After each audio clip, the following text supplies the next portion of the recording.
Halo, assalamualaikum sahabat Aski. Selamat datang kembali di channel Raisa Askia Fitri. Kali ini saya akan membagikan sebuah video tentang salah satu materi dalam pelajaran bahasa Inggris, yaitu simple present tense. Kalian semua pasti pernah mendengar apa sih itu simple present tense. Nah, kali ini yuk belajar sama Aski.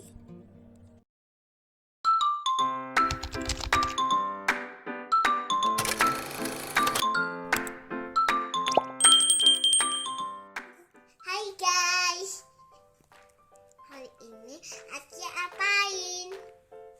Ayo ya videoku, ayo yuk. Nah, sebelum kita memasuki ke materinya, akan saya perkenalkan dulu. Nanti kita akan belajar apa aja.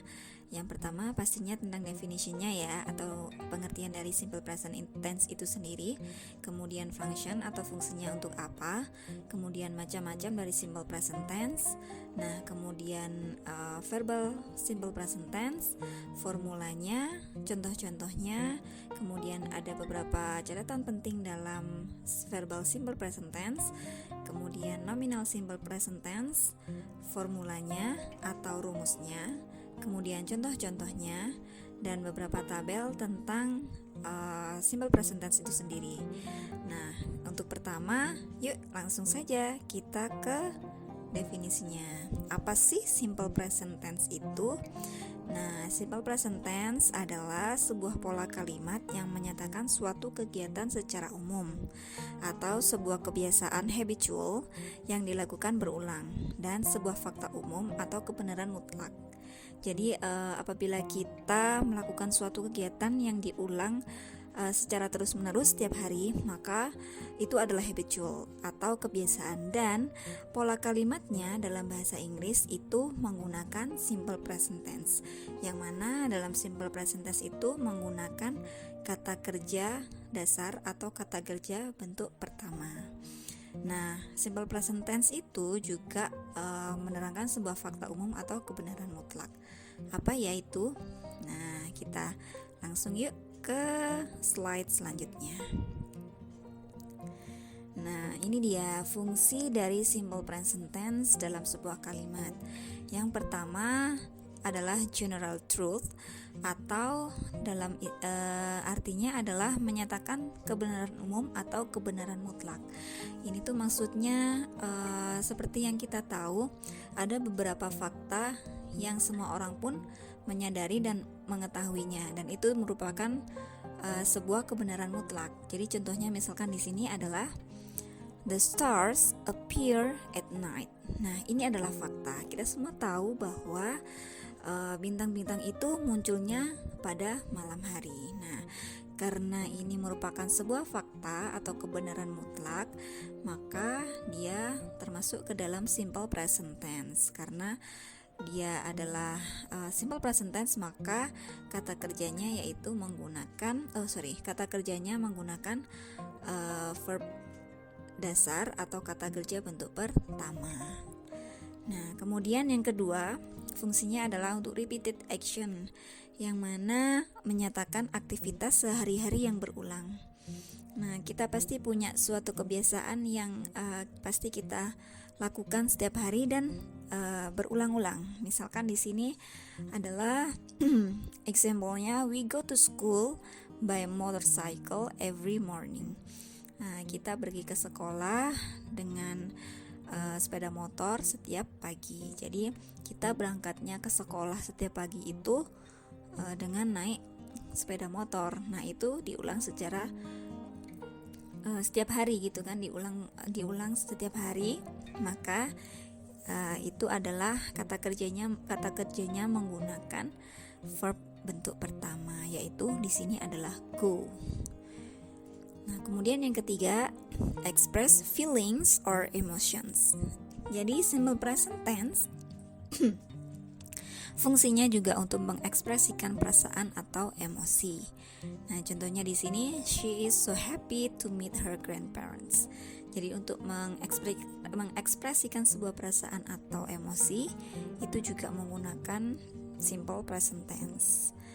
Nah, kemudian yang keempat, the scheduled event. Jadi untuk membicarakan sebuah acara dalam waktu dekat, atau bisa juga digunakan untuk membicarakan jadwal transportasi. Seperti yang kita ketahui, dalam sebuah transportasi kan ada jadwalnya, kapan transportasi itu akan berangkat atau landas gitu ya misalkan. Nah, untuk penjadwalan itu sendiri biasanya menggunakan kalimat simple present tense.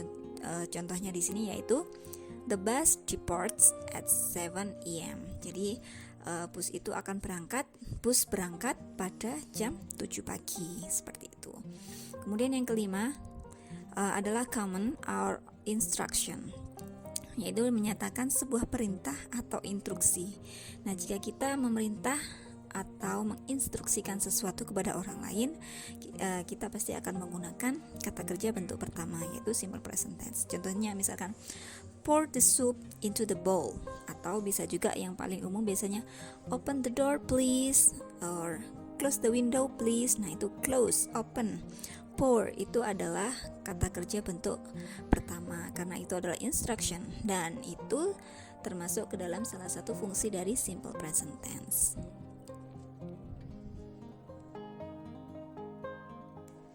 Nah, selanjutnya adalah macam-macam dari simple present tense. Nah, dalam simple present tense itu ada dua macam. Yang pertama adalah verbal simple present tense, dan yang kedua adalah nominal simple present tense. Apa sih bedanya? Nah, kita baca di sini ya. Verbal simple present tense itu adalah pola kalimatnya menggunakan kata kerja dasar atau verb 1 setelah subjek. Nah, karena di sini namanya adalah verbal. Nah, verbal itu kan dari verb ya, dari kata verb yang artinya adalah kata kerja. Maka nanti pola kalimatnya itu menggunakan kata kerja dasar atau biasanya kata kerja action. Nah, setelah subjek. Nah, kemudian bagaimana dengan nominal? Nah, nominal simple present tense itu pola kalimatnya menggunakan auxiliary verb atau bisa juga linking verb, atau familiarnya itu disebut sebagai to be atau kata kerja bantu setelah subjek. Nah, linking verb dalam simple present tense itu ada 3 ya, yaitu am, is, dan are. Nah, itu. Oke, next. Nah, ini yang pertama adalah kita belajar tentang verbal simple present tense. Nah, seperti pengertiannya tadi, verbal simple present tense yaitu pola kalimatnya menggunakan kata kerja dasar. Nah, ini dia rumusnya. Ada 3 macam rumus dalam verbal simple present tense, yaitu afirmatif atau positif, kemudian negatif, dan interrogatif atau kalimat tanya. Jadi ada kalimat positif, ada kalimat negatif, juga ada kalimat tanya. Nah, untuk yang kalimat positif, rumusnya adalah subjek, kemudian setelah subjek itu adalah verb 1 atau kata kerja pertama, dan ada tambahan s atau es-nya, kemudian complement. Nah, kemudian untuk bentuk kalimat negatifnya, subjek, kemudian setelah subjek itu adalah do or does, tergantung dari subjeknya ya. Kemudian plus not. Nah, di sini ada not. Inilah yang menunjukkan kalimat negatifnya. Kemudian setelah not adalah verb 1 atau kata kerja bentuk pertama, dan setelah itu complement. Kemudian yang terakhir yaitu interrogatif atau kalimat tanya. Nah, di sini berbeda dari kalimat yang positif dan negatif. Kalau yang kalimat tanya, do or does-nya itu ada di depan letaknya, baru setelah itu adalah subjek. Jadi kalau yang positif dan negatif itu subjek dulu, tapi kalau yang interrogatif itu adalah do or does-nya dulu, baru subjek, kemudian verb 1 atau kata kerja pertama, dan complement. Nah, ini bedanya. Oke, bisa dilihat di situ di tabel rumus kalimat verbal simple present tense. Nah, di sini adalah subjek, di mana dalam bahasa Inggris itu ada 7 atau 8 subjek, yaitu dari I, saya, you, kamu, they, mereka, we, kami atau kita, he, dia laki-laki, she, dia perempuan, it, untuk nama benda, kata benda atau hewan, dan singular subjek bisa nama orang, bisa nama hewan, misalkan seperti itu. Nah, kemudian bisa dilihat di sini untuk pola kalimat yang positif, subjek I ini menggunakan kata kerja pertama. Dan untuk yang kalimat negatif dan interrogatif, dia menggunakan do. Sama pada subjek you, they, dan we. Nah, pada subjek I, you, they, we ini mereka untuk kata kerjanya tetap menggunakan kata kerja dasar atau kata kerja bentuk pertama. Dan untuk negatif dan interrogatifnya mereka memakai yang do. Sedangkan untuk subjek he, she, it atau singular subject, untuk yang positifnya, kalimat positifnya, kata kerjanya ada tambahan s atau es-nya. Nah, di sini bedanya ya. Jadi kalau yang subjek I, you, they, we tadi, dia untuk yang positif hanya kata kerja bentuk satu saja. Tetapi untuk subjek yang he, she, it dan singular subject, kata kerja bentuk pertamanya itu ada tambahan s dan es-nya, seperti itu. Dan untuk pola kalimat negatif dan interrogatifnya, untuk subjek he, she, it dan singular subject mereka memakai does. Jadi bukan memakai do. Itu ya bedanya.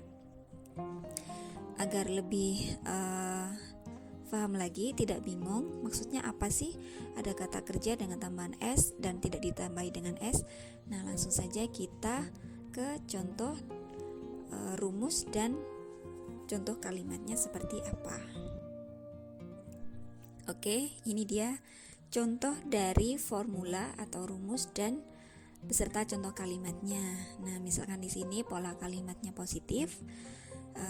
Rumusnya tadi adalah subjek, kemudian setelah subjek itu kata kerja bentuk pertama atau kata kerja dasar, kemudian ada tambahan s atau es-nya dan complement.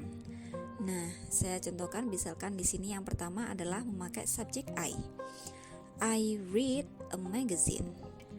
I, karena di sini adalah subjek I, maka tadi seperti yang ada di tabel, subjek I itu kata kerjanya di sini dia tidak dapat tambahan s atau es. Jadi langsung saja I read a magazine. Nah, ketika subjeknya he di sini, maka ketika dia masuk ke rumusnya simple present tense untuk yang positif, maka dia akan seperti ini. He reads a magazine. Nah, di sini ada tambahan s-nya. Kenapa?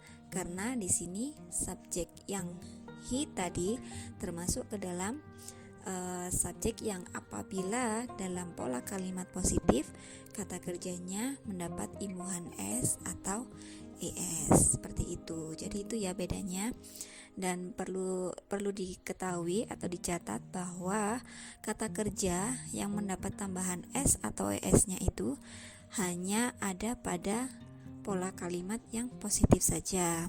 Jadi untuk yang negatif dan interrogatif mereka sudah tidak memakai tambahan s atau es setelah kata kerjanya, melainkan mereka menggunakan do or does pada pola kalimatnya, seperti itu. Kemudian untuk yang pola kalimat negatifnya, rumusnya tadi adalah subjek, kemudian do or does dan not, kemudian setelah itu adalah kata kerja pertama dan complement. Nah, ketika positifnya tadi I read a magazine, maka ketika diubah ke dalam pola kalimat negatif, dia akan berubah seperti ini. I do not read a magazine. Jadi setelah subjek itu ada do, karena subjeknya I maka dia pakai yang do, dan setelah do itu adalah not, maka langsung saja dimasukkan di sini I do not read, baru kata kerjanya a magazine. Seperti itu. Begitu pula dengan subjek he tadi. Kalau yang di positifnya tadi adalah he reads a magazine, maka untuk yang pola kalimat negatifnya he subjek, kemudian setelah subjek adalah do or does. Karena di sini dia he, maka dia memakai yang does. He does not read a magazine. Ingat, untuk pola kalimat negatif setelahnya kata kerja itu tidak ada tambahan s-nya. Karena dia sudah ada dasnya di sini, dan penambahan s atau es itu hanya berlaku pada pola kalimat positif. Seperti itu. Kemudian untuk yang pola kalimat interrogatif atau kalimat tanya di sini seperti yang saya sampaikan tadi, susunannya adalah do or does-nya dulu, baru subjek, kemudian verb 1 dan komplemennya. Jangan lupa, karena ini adalah kalimat tanya, maka harus ada tanda tanya di akhir kalimatnya. Bisa dilihat di sini. Untuk contoh yang pertama adalah do I read a magazine? Nah, di sini do karena subjeknya adalah I, baru setelah subjek itu adalah verbnya masuk di sini. Do I read a magazine? Nah, ada tanda tanyanya. Kemudian untuk yang subjek he tadi, maka dia kalimat tanyanya adalah seperti ini. Does he read a magazine? Seperti itu. Jadi perbedaannya adalah terletak pada subjeknya siapa, dan itu nanti yang mempengaruhi kata kerjanya ada tambahan s atau es-nya. Nah, seperti yang saya bilang tadi, dalam simple present tense, khususnya yang verbal simple present tense, itu ada beberapa catatan penting atau aturan penting dalam penyusunan kalimatnya. Nah, di sini aturannya itu hanya berlaku untuk subjek ketiga tunggal. Siapa saja mereka? Yaitu subjek he, she, dan it. Jadi peraturan ini ada 4 ya, ada 4 poin. Keempat poin peraturan ini hanya berlaku untuk subjek he, she, dan it. Apa saja peraturannya? Nah, yang pertama, apabila kata kerja dengan akhiran ss, sh, ch, x, dan z, maka tambahkan es pada kata kerjanya. Contoh di sini, example, Aski catches a cat in the yard. Jadi di sini catch dia berakhiran huruf ch. Nah, ini catch ini adalah kata kerja atau verb, dan dia berakhiran ch. Maka karena dia masuk di sini ke dalam aturan di sini kata kerja dengan akhiran ch, maka langsung saja tambahkan es setelah kata kerjanya. Jadi langsung digandeng gitu ya. Aski catches a cat in the yard. Seperti itu. Kemudian poin yang kedua, apabila kata kerja dengan akhiran y dan sebelum y adalah huruf konsonan, huruf selain a, i, u, e, o ya, maka ganti huruf y-nya dengan huruf i dan tambahkan es pada kata kerjanya. For example, Jaemin studies English. Nah, studies di sini awalnya kan study. Study kalau if you spell it S-T-U-D-Y gitu kan. Nah, S-T-U-D-Y gitu kan. Nah, karena study itu adalah berakhiran dengan huruf Y dan sebelumnya huruf Y itu adalah huruf konsonan dan di sini adalah hurufnya D, maka Y-nya tadi diganti dengan huruf I dan langsung ditambahkan es setelah huruf i tersebut. Maka di sini Jaemin studies English, bukan study S-T-U-D-Y-S ya, tetapi studies S-T-U-D-I-E-S atau S-T-U-D-I-E-S. Seperti itu. Nah, bagaimana dengan poin yang ketiga? Apabila kata kerjanya berakhiran Y dan sebelum Y adalah huruf vokal, huruf A, I, U, E, O ya berarti, maka tambahkan S pada kata kerjanya. For example, Aski buys a candy in the canteen. Nah, kalau tadi kata kerjanya berakhiran Y dan sebelum Y adalah huruf konsonan, kalau sekarang apabila kata kerjanya berakhiran huruf Y dan sebelumnya huruf Y itu adalah huruf vokal. Nah, di sini by itu adalah sebelumnya huruf Y adalah huruf U atau U, maka Y-nya ini tidak usah diganti I, langsung saja ditambahkan S seperti ini. Jadi Aski buys a candy in the canteen, seperti itu. Kemudian yang terakhir, poin terakhir adalah apabila kata kerja berakhiran O, maka tambahkan ES pada kata kerjanya. For example, Rido goes to Kanjuruhan. Nah, seperti kalian lihat di sini, go di sini bukan goes GOS, tapi dia GOIS. Jadi kata kerjanya ini berakhiran huruf O kan.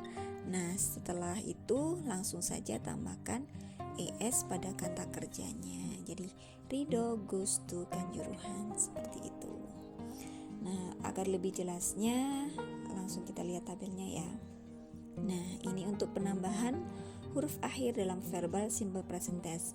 Dan ingat, ini berlaku hanya untuk subjek ketiga tunggal atau mereka adalah he, she, dan it saja. Selain subjek ini, maka penambahan huruf akhir s dan es-nya itu tidak berlaku. Nah, tadi ya pada kata kerja atau verb yang berakhiran ss, sh, ch, x, dan z itu penambahannya adalah es. Sedangkan contohnya misalkan di sini berakhiran ss, guess, maka di sini langsung ditambahkan es karena tidak mungkin di sini ditambahkan s, nanti jadi triple s dong. Karena guess di sini sudah mengandung bunyi s, maka dia penambahannya adalah es, guesses. Kemudian wash ini berakhiran sh dan sh juga di sini sudah mengandung bunyi s, maka di sini penambahannya adalah es, washes. Kemudian catches, fixes, and buzzes, seperti itu.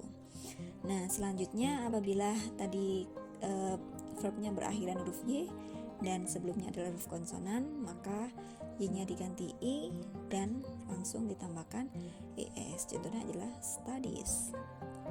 Kemudian kata kerja yang berakhiran huruf y dan sebelumnya adalah huruf vokal, maka langsung ditambahkan s tanpa merubah huruf y-nya itu ke huruf i. Contohnya buys, seperti itu.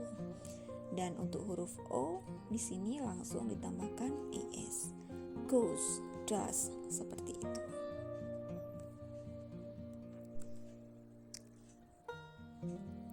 Oke, selanjutnya adalah nominal simple present tense.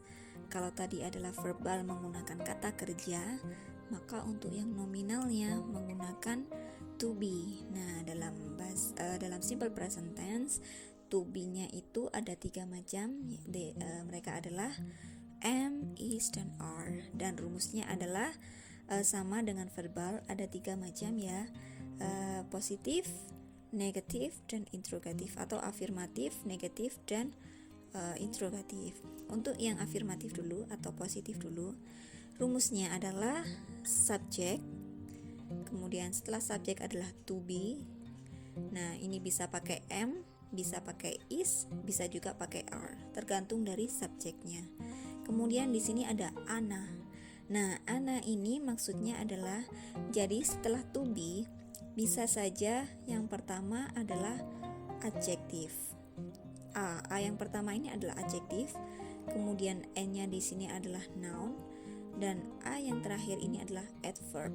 Jadi rumusnya bisa seperti ini: subject to be plus adjektif atau kata sifat, kemudian subject to be plus noun atau subject to be plus adverb, seperti itu. Jadi ana ini singkatan dari adjective, noun, dan adverb.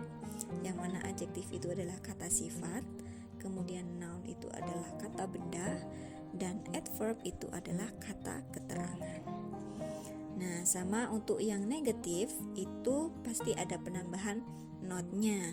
Jadi subjek, kemudian setelah subjek itu adalah to be, pilih salah satu di sini tergantung dari subjeknya nanti siapa. Kemudian plus not plus ana. Ini juga pilih salah satu. Kalau mau pilih adjektif boleh, pilih noun boleh, pilih yang adverb juga boleh.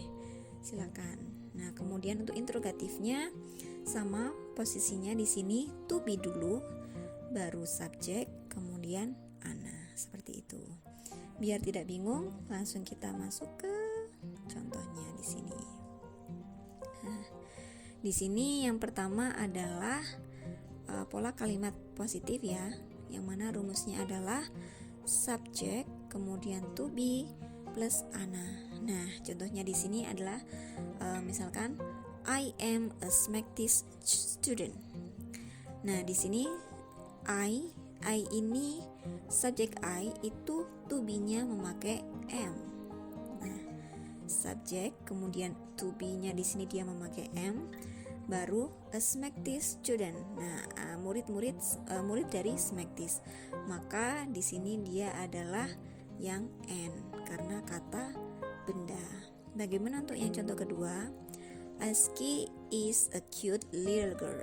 Nah, di sini Aski subjek ya, Aski subjek, kemudian to be-nya adalah is karena Aski di sini kata gantinya itu adalah she, maka kalau she itu adalah memakai to be yang is. Jadi Aski is a cute little girl. Nah, cute di sini adalah imut atau lucu ya, maka dia di sini termasuk yang a atau adjektif, kata sifat. Nah, kemudian yang terakhir, we are in the living room. Nah, di sini we di sini subjeknya, maka to be-nya memakai yang are karena jamak ya. Aski di sini pakai is karena dia singular atau tunggal. Untuk yang di sini we kita pakai are karena we itu adalah kami atau jamak. Nah, we are in the living room. Nah, kita berada di ruang tamu. Nah, karena living room ini adalah sebuah tempat, maka dia termasuk ke dalam a yang terakhir atau adverb atau kata keterangan tempat. Nah, itu. Kemudian tinggal aja untuk yang pola kalimat negatif dan interrogatifnya tinggal menambahkan saja dari yang positifnya tadi. Misalkan yang pertama, I am not a SMACTIS student. Kemudian yang kedua, Aski is not a cute little girl. Kemudian yang ketiga, we are not in the living room. Seperti itu. Jadi setelah subjek, kemudian to be, ada not-nya sebagai penanda bahwa dia itu adalah pola kalimat negatif. Seperti itu. Kemudian yang terakhir yaitu pola kalimat tanya atau interrogatif. To be dulu, baru subjek, kemudian ananya tadi. Contohnya di sini misalkan, am I a SMACTIS student? Jangan lupa tanda tanya. Kemudian, is Aski a cute little girl? Tanda tanya. Are we in the living room? Nah, seperti itu. Jadi untuk yang nominal simple present tense ini lebih mudah daripada yang verbal simple present tense, karena untuk yang nominalnya ini tidak ada aturannya seperti yang verbal tadi. Nah, ini dia tabel rumus kalimatnya. Kalau subjek I, maka to be-nya adalah am. Untuk subjek you, they, we, maka to be-nya memakai are. Untuk subjek he, she, it atau singular subjek atau misalkan di sini nama ya, maka to be-nya memakai is. Seperti itu. Nah, sekarang sudah tahu kan perbedaannya antara verbal simple present tense dan nominal simple present tense. Yang mana tadi kalau verbal simple present tense pola kalimatnya menggunakan kata kerja action. Kemudian kalau yang nominal simple present tense, dia pola kalimatnya menggunakan to be seperti itu. Dan perlu dicatat ya teman-teman, di sini apabila sudah memakai pola kalimat verbal, maka tidak boleh menambahkan to be di situ. Jadi contohnya di sini misalkan tadi Aski buys a candy in the canteen. Nah, di situ kan dia sudah memakai verbal simple present tense. Kalian tidak boleh menambahkan to be di kalimat tersebut. Contohnya misalkan begini, Aski is by. Nah, itu tidak boleh karena dalam simple present tense harus memilih salah satu, entah itu kalian memilih verbal apakah nominal. Karena jika verbal dan nominal itu ada dalam satu kalimat, maka itu bukan simple present tense lagi, itu beda tenses lagi, seperti itu. Jadi ingat-ingat ya, jika sudah pakai nominal simple present tense, maka tidak boleh menambahkan kata kerja di situ. Jadi kalau to be ya to be aja, verbal atau kata kerja ya kata kerja aja, seperti itu. Kemudian nah ini dia, karena kalian sudah mendengarkan ocehan saya dari tadi, maka saya menambahkan sedikit exercises untuk kalian. Jadi di sini saya menambahkan 5 soal. Jadi perintahnya adalah translate these sentences into the correct simple present tense form. Jadi di sini ada 5 soal bahasa Indonesia atau 5 kalimat bahasa Indonesia. Silakan kalian terjemahkan ke dalam bahasa Inggris dengan menggunakan pola simple present tense yang benar. Sesuaikan dengan macamnya, apakah ini verbal simple present tense ataukah ini nominal simple present tense. Silakan tulis jawaban kalian di kolom komentar ya. Dan thank you so much. Terima kasih sudah mau melihat, kemudian mendengar penjelasan saya dan juga mau menjawab exercise dari saya. Terima kasih. Semoga video saya bisa membantu, semoga bermanfaat, dan assalamualaikum warahmatullahi wabarakatuh.